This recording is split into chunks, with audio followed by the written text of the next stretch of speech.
तो दोस्तों, आज की इस वीडियो में हम लोग बात करने वाले हैं MHI 102 का एक बहुत ही इम्पोर्टेंट प्रश्न।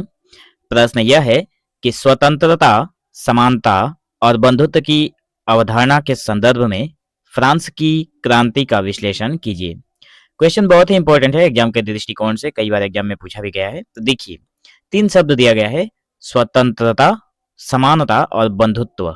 ठीक है, तो इन तीनों की अवधारणा के संदर्भ पर ही हम क्या करेंगे, फ्रांस की जो क्रांति है उसका विश्लेषण करेंगे। तो देखिए, सबसे पहले भूमिका लिखेंगे और भूमिका में क्या लिखना है कि स्वतंत्रता, समता और बंधुत्व की अवधारणाएं मानव इतिहास में पहले से मौजूद थी, लेकिन वे स्पष्ट, संगठित और व्यवहारिक रूप में विकसित नहीं थी। मतलब ये तीनों जो शब्द है वो पहले से ही मानव के इतिहास में पहले से ही मौजूद है, लेकिन क्या है कि ये तीनों न तो स्पष्ट थी, न ही संगठित थी और न ही व्यवहारिक रूप में विकसित हो पा रही थी। ठीक है, तो फ्रांसीसी क्रांति जो कि 1789 में हुआ था, पहली ऐतिहासिक घटना थी जिसमें इन तीनों विचारों को एक साथ जोड़कर सामाजिक और राजनीतिक व्यवस्था का आधार बनाया गया था। मतलब इन तीनों को पहली बार एक साथ जोड़कर समाज और राजनीति के मतलब दो राजनीति में इसका आधार बनाकर लाया गया था पहली बार। ठीक है, जो कि फ्रांसीसी क्रांति की जो घटना हुई थी उस समय।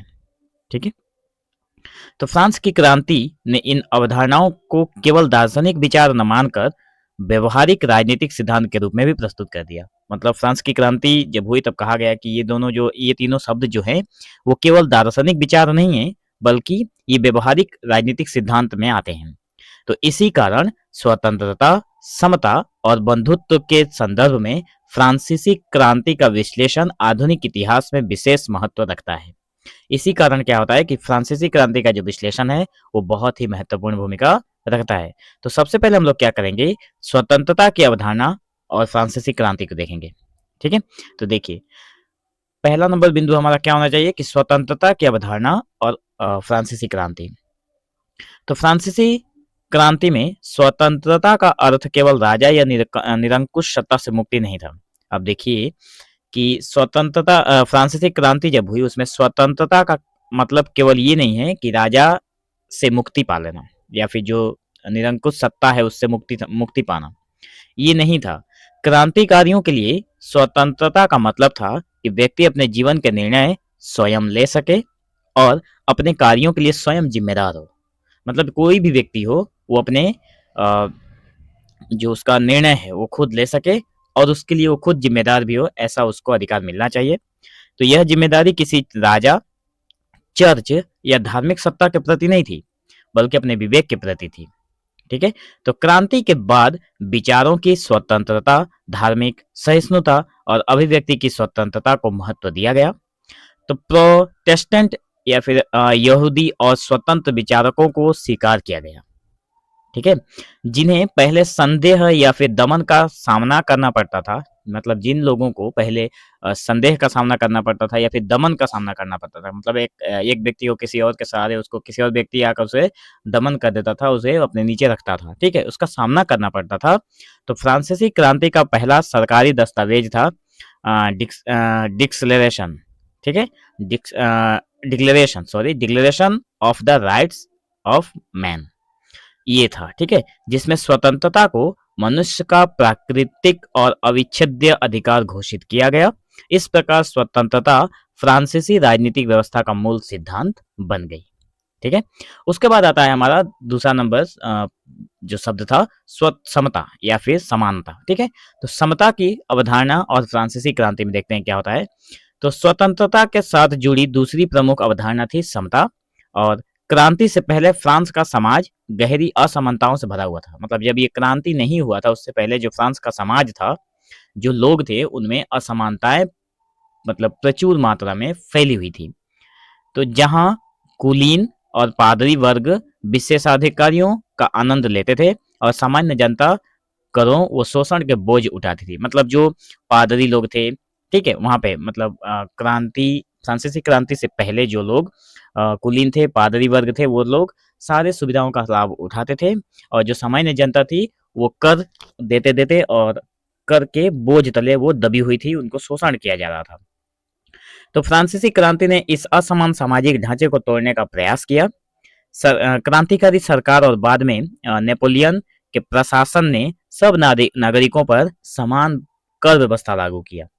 जब नेपोलियन की प्रशासन बनी तब उन्होंने क्या किया, सभी के ऊपर, सभी नागरिकों के ऊपर जो कर व्यवस्था था उसको समान इक्वल करके सब पे लागू की।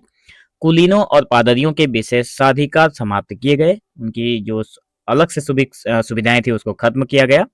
किनकी थी सुविधाएं? पादरियों की और कुलीनों की।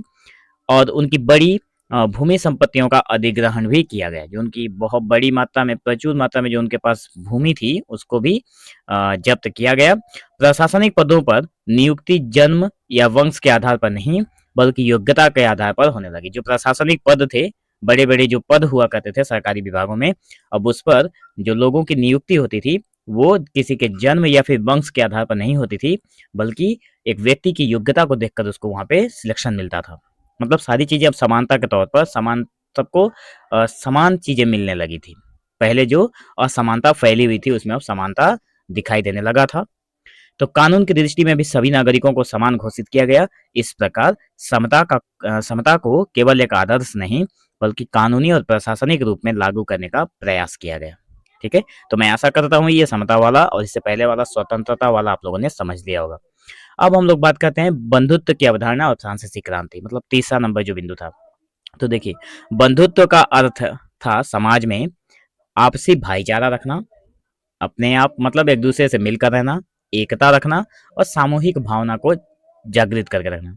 तो फ्रांसीसी क्रांति ने यह विचार दिया कि सभी नागरिक एक ही राष्ट्र के सदस्य हैं और उनके बीच कोई जन्मजात श्रेष्ठता या हीनता नहीं है।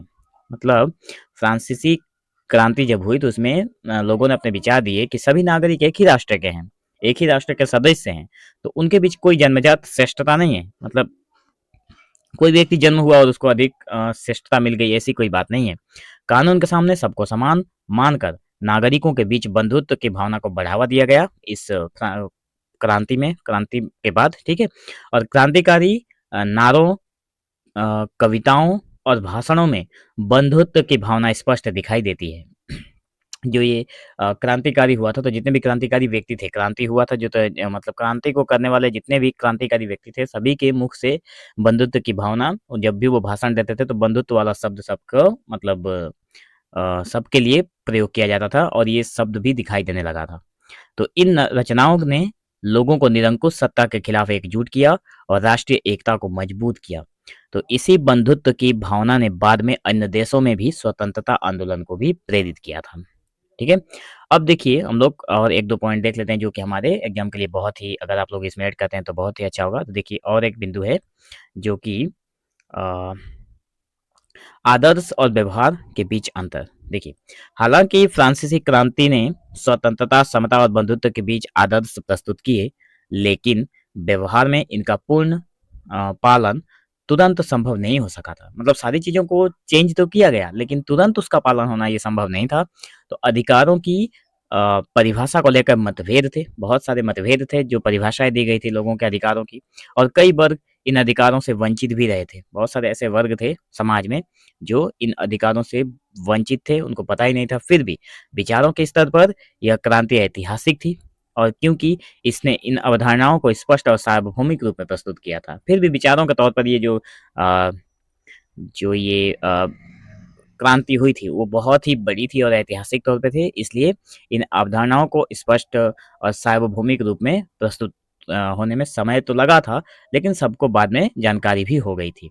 तो निष्कर्ष के तौर पर हम लोग यही कहेंगे कि इस प्रकार स्वतंत्रता, समता और बंधुत्व की अवधारणाओं के संदर्भ में फ्रांसीसी क्रांति का विश्लेषण करने पर हमें स्पष्ट होता है कि यह क्रांति आधुनिक राजनीतिक और सामाजिक विचारधारा की आधारशिला थी।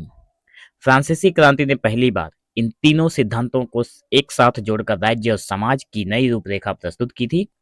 और यद्यपि इन आदर्शों का तत्काल और पूर्ण कार्यान्वयन नहीं हो सका, फिर भी इन्होंने मतलब जल्दी इसको मतलब इसके ऊपर कार्य नहीं किया गया, फिर भी आधुनिक लोकतंत्र, मानवाधिकार और राष्ट्रीय चेतना को गहराई से इसने प्रभावित किया था। इसी कारण फ्रांसीसी क्रांति को स्वतंत्रता, समता या फिर समानता और बंधुत्व की अवधारणाओं का ऐतिहासिक प्रतीक माना जाता है।